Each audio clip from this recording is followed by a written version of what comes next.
President Jacob Zuma says the country's energy demand is set to double by 2030 and a third person has died of rabies in KZN. I'm Richard Brooks. President Jacob Zuma says the country's energy demand is set to double by 2030.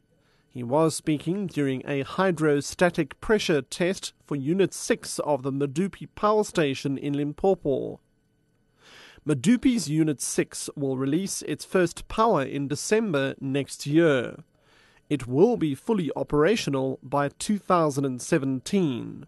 Zuma has urged South Africans to help save electricity. Currently, the demand for electricity is increasing as our economy grows and more of our people gain access to electricity. We must therefore save electricity. Eskom cannot keep the lights on alone. We must play our part and switch off appliances and lights that we are not using. A third person has died of rabies in KZN.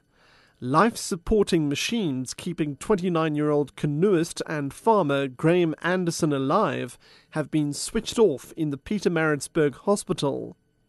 Anderson contracted rabies from a stray dog he had found a few weeks ago.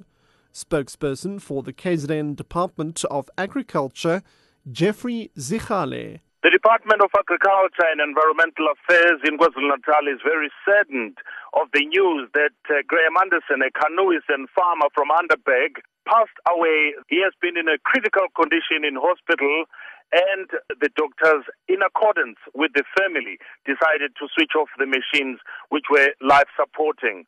We're very sad that this is the third victim of rabies in KwaZulu-Natal, but we will be behind the family and we'll be doing everything possible to make our communities aware of this virus. NUMSA's Cedric Ina says its National Congress has adopted a resolution to support the current leadership of the ANC at the ANC's elective conference in December. Ina was speaking on the final day of NUMSA's Congress in Durban. He says the Congress has also resolved to support ideas around the nationalization of banks and mines.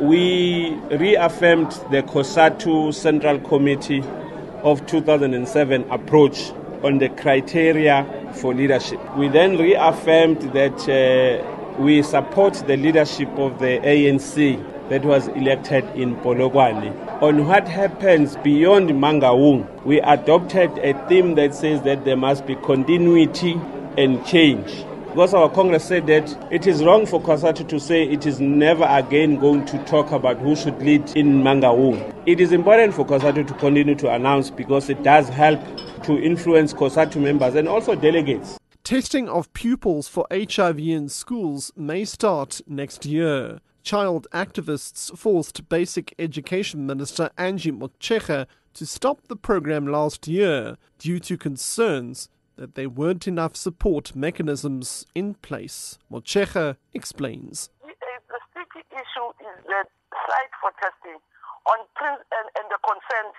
for testing, because by law you can't test a minor without parental consent. So we have to sort out those issues of parental consent, but also how we manage questions of confidentiality in the school environment, and also support so that if a child has been diagnosed as positive, who breaks the news to the parents.